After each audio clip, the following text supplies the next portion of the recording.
Ce que tu vas voir est probablement l'un des plus grands malaises de l'histoire diplomatique moderne. Un président américain qui parle à des chefs d'État africains comme à des enfants. Pourquoi ces chefs d'État, pourtant puissants dans leur pays, sont restés figés face à Trump? Pourquoi ce silence gênant, presque humiliant? Certains disent que c'est de la lâcheté, d'autres parlent d'intérêt caché, mais la vérité est beaucoup plus sombre que ça. Et je vais te la dévoiler. Et le plus fou, c'est qu'un rappeur français l'avait prédit il y a des années de cela, en une seule phrase. Alors, si tu veux comprendre comment ne plus jamais te laisser déstabiliser par une personne dominante, que ce soit par un chef, un manipulateur ou même un président, reste bien jusqu'à la fin. Parce que ce que tu vas découvrir ici, tu pourras l'utiliser dans ta propre vie. Alors, regarde ça.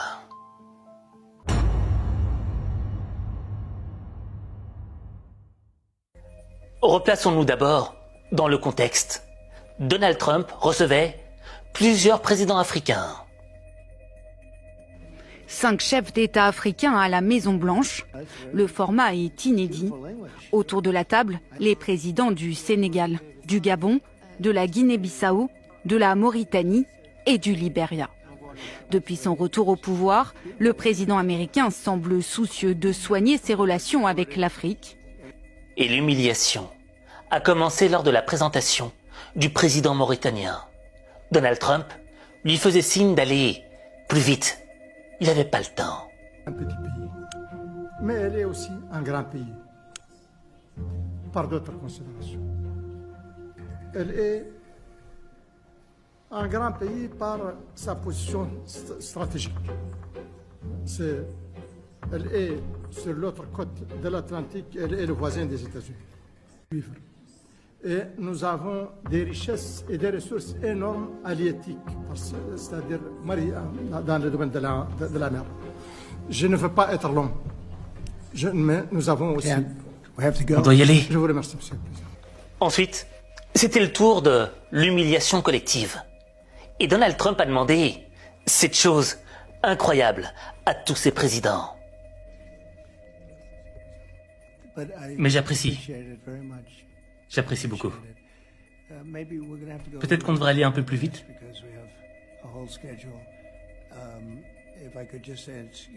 Si je pouvais juste avoir votre nom et le nom de votre pays. Merci. Ensuite, c'était au tour du président du Libéria. Merci beaucoup et quel bel anglais. Où avez-vous appris l'anglais? Où ça? Où avez-vous fait vos études? Ah, au Libéria. Ah, très intéressant. Très bel anglais. Il y a des gens à cette table qui savent pas parler l'anglais comme vous. Donc merci beaucoup. Le Libéria, c'est un pays anglophone qui avait été fondé par d'anciens esclaves américains qui étaient retournés en Afrique pour fonder leur propre pays, d'où le nom Libéria, en référence à la liberté. Mais il y avait encore une autre humiliation. Cette fois-ci, celle du président sénégalais. Il a eu un parcours très intéressant. Il paraît jeune, même s'il est un peu âgé qu'il n'en a l'air. Il fait un travail fantastique.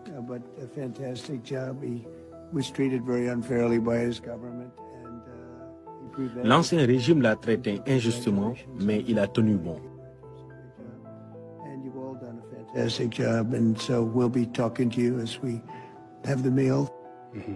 Cette humiliation, elle a une saveur particulière. Parce que Trump le dit avec le sourire, mais dans le fond, t'es un gamin, t'as un visage de gamin, mais au fait tu nous arnaques, parce que t'es un vieux. Et dans le fond, ça signifie que t'es un gamin vieux.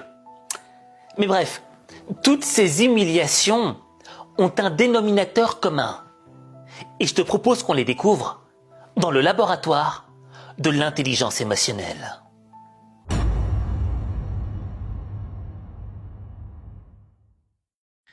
Bienvenue à toi dans le laboratoire de l'IE, l'intelligence émotionnelle.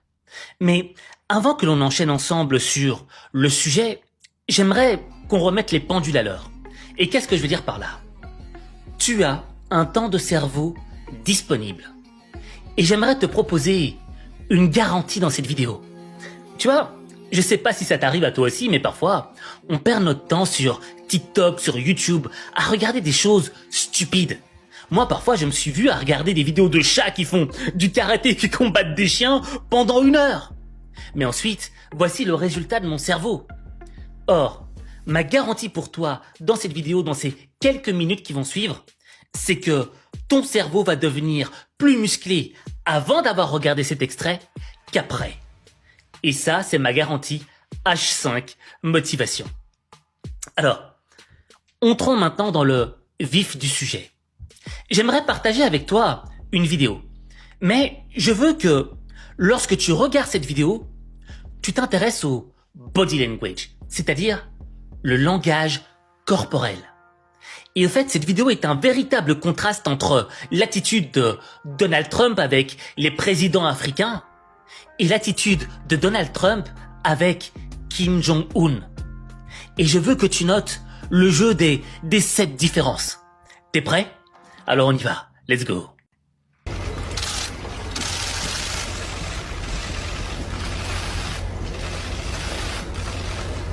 Déjà, tu vois, un temps d'arrêt et le bonjour à la japonaise. Et regarde, il descend les escaliers tout doucement. L'homme est calme. Et tu vois, ce calme, c'est une illustration du respect qu'il a pour son interlocuteur. Un léger petit sourire, un peu forcé, mais pour montrer qu'il est sympa. Et là, il marche doucement, sans vouloir faire trop de bruit, sans vouloir rien casser. Tu vois, on dirait un enfant qui marche. Et de l'autre côté, on voit Kim Jong-un qui arrive, avec une démarche très énergétique et un gros sourire. Tu vois, une gentille salutation, une gentille tape sur le côté.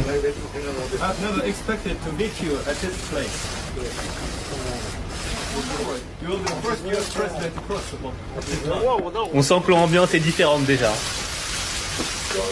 Gentille tape sur la main, enfin sur le bras. Il respecte la cadence de marche de Kim Jong-un. Il marche un peu plus vite, des plus grands pas. On le voit tout de suite. Voilà. Quand Kim Jong-un applaudit, il applaudit aussi.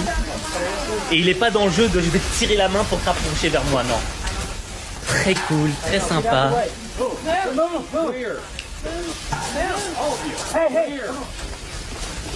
Regarde, dans cette manière de bouger, dans ce corps, tu vois, on sent le respect qu'il a pour Kim Jong-un.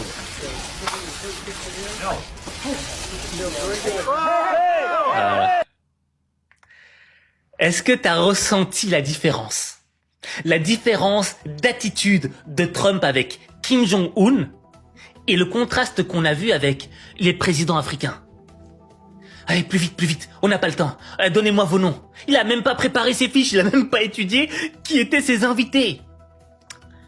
Et ça, selon moi, ça en dit long. Et il y a quelques années de cela, il y a un rappeur qui avait révélé toute cette vérité que l'on voit ici aujourd'hui. Et ce rappeur, je sais pas si tu l'auras deviné, mais c'est Booba. Et Booba, j'ai pris un extrait d'un son qui m'a marqué. C'était un son qui datait d'il y a assez longtemps et cette phrase est restée dans ma tête et j'avais du mal à l'accepter. Écoute-la bien. La puissance ne respecte que la puissance. La puissance ne respecte que la puissance. Et ça veut dire quoi? Tu vois, Kim Jong-un, il est maître d'un pays qui possède l'arme nucléaire, la bombe atomique. Ce qui signifie que personne ne peut rien lui faire. Il est immunisé. Il a une puissance. Mais les présidents africains, est-ce qu'ils ont cette puissance? Non. on n'a pas d'armes nucléaires. Mais pourtant, l'Afrique a un autre type de puissance.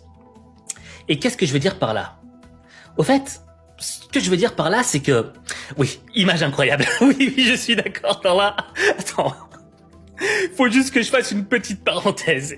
Image incroyable de voir le président des États-Unis d'Amérique qui, dans son passé, avant d'être président, a rasé le crâne d'un mec pendant un match de catch. Ça n'a pas de sens. Et tu vois, quand je vois cette image, je me dis que l'humiliation des présidents africains est encore plus grande quand on voit le type d'individu qui les a humiliés. Et en fait, pour moi, cette image, elle veut tout dire. En réalité, tu vois, Trump joue dans un jeu de domination symbolique. Son objectif, c'est quoi? Quand il te rencontre, il veut voir si tu es le genre de personne qui va te soumettre ou pas. Est-ce que tu es le genre de personne un peu trop gentil? Le genre de personne qui a du mal à dire non? Dès qu'il va détecter une de tes faiblesses, telle une goutte de sang qui tombe dans l'océan, il va se transformer en requin et venir vers toi et t'attraper, te manger tout cru. Et en réalité, au fait, moi ce que j'aimerais mettre en évidence ici, c'est que, comme tu le vois, j'ai dit, l'Afrique est riche, mais malheureusement elle est faible. Et qu'est-ce que je veux dire par là? Au fait, l'Afrique, c'est un des continents les plus riches au monde. Et quand on regarde la vraie carte du monde, pas la version Mercator, mais la version Gals-Peters, on voit que l'Afrique est un des plus grands continents du monde. Et il possède sous son sol toutes les matières premières du monde. Donc l'Afrique est extrêmement riche, mais malheureusement elle est faible. Pourquoi? Parce que l'Afrique n'exploite pas elle-même ses richesses. Non. Au fait, elle transforme la matière première en dehors du continent. Ce qui fait que, une fois qu'elle l'a vendue, sa matière première, elle la rachète au prix fort auprès de pays qui, eux, ont transformé le produit. Et elle est là, la faiblesse de l'Africain, du continent africain. Et dans le fond, dans le langage de Donald Trump, pas de puissance, pas de respect. C'est comme ça que ça se passe. Et en réalité, tu vois, Trump les traite, les Africains, tout le monde, pas que les Africains, mais Trump traite les gens en fonction de leur poids sur l'échiquier mondial et non pas les qualités individuelles. Je sais que les différents présidents africains qui étaient là hier présents ont des qualités individuelles hors normes. Ce sont des gens très intelligents, des gens qui sont sages, des gens qui ont du respect pour leur interlocuteur, pour l'ancien. Mais Trump ne voit pas les choses comme ça. Trump ne te mesure pas en fonction de tes qualités individuelles, mais en fonction de ta puissance personnelle. Quelle est ta puissance sur l'échiquier mondial? Et là, on a vu la différence d'attitude avec Kim Jong-un et les présidents africains. C'était pas la même histoire. Et donc, on en vient à un point important. La leçon cruelle derrière la domination de Donald Trump. Au fait, la leçon, c'est qu'on doit rentrer dans l'univers mental de Trump. Et l'univers mental de Trump, qu'est-ce qu'il dit? Le charisme ne remplace pas la souveraineté. La courtoisie ne remplace pas les usines. La diplomatie ne remplace pas la puissance militaire. Tout est dit en 3 phrases. Voici l'univers mental de Donald Trump. Et c'est la raison pour laquelle Donald Trump n'a pas eu du respect pour ses interlocuteurs africains. Et j'aimerais terminer avec une citation. Dans le fond, dans notre monde sauvage, les humains respectent les rapports de force bien plus que les intentions, bien plus que les qualités personnelles, bien plus que la sagesse ou ce que tu veux. Cette phrase, elle signifie une chose extrêmement importante. T'auras beau être le plus gentil du groupe, t'auras beau avoir des qualités personnelles exceptionnelles. Dans ce monde de requins, Les gens ne te respecteront que par ta puissance.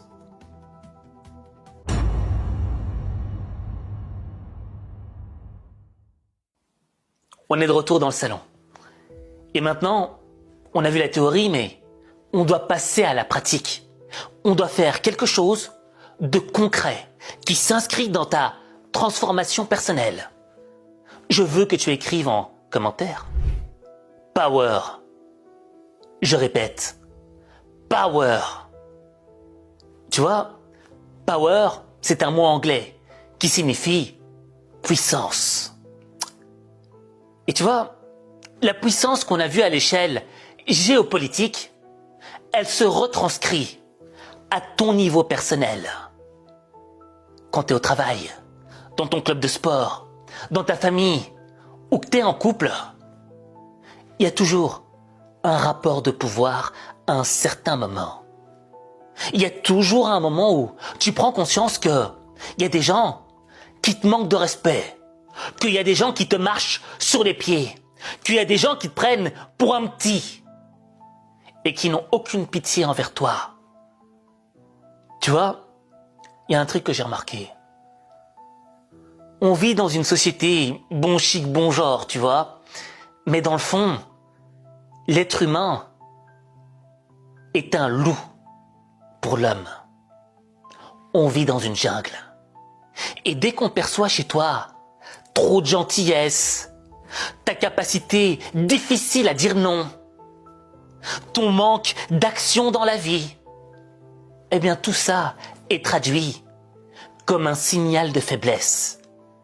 Et à partir du moment où tu es perçu comme quelqu'un de faible, crois-moi que les gens dominants ne vont pas hésiter à t'écraser. Pourquoi ? Parce que ceux qui sont dans un besoin personnel d'exprimer leur force, parce qu'ils sont frustrés intérieurement, eh bien, ils ont besoin d'exprimer cette force en t'écrasant, en te faisant mal. Et c'est là qu'ils se sentent forts. Raison pour laquelle je t'ai demandé d'écrire Power en commentaire. Tu vois, moi le premier, dans ma vie, j'ai été écrasé par des gens. Des gens qui m'ont perçu comme faible. Parce que parfois, j'ai tendance à être trop gentil. Avoir un excès de gentillesse. Il y a des moments dans ma vie où je voulais dire non, mais j'ai pas eu le courage, j'ai pas eu la force de dire non. Et ça, ces éléments-là, les gens qui étaient en face de moi étaient des requins, des loups. Et ils ont perçu cette faiblesse. Et ils m'ont manipulé. Ils m'ont fait marcher sur le chemin de leurs propres intérêts, me faisant oublier mes propres intérêts, me faisant oublier qui j'étais vraiment à l'intérieur. Et ça, c'est le meilleur moyen de gâcher ta vie. C'est la raison pour laquelle, à travers cette leçon vidéo qu'on a apprise aujourd'hui, à travers cet épisode géopolitique, je veux que tu en retires quelque chose d'essentiel pour le restant de ta vie. Certes, dans ce monde, il y a des gens qui t'aiment, de tout leur cœur. Mais il y a aussi des gens qui vont tout faire pour te manipuler, pour que ça aille dans le sens de leurs propres intérêts.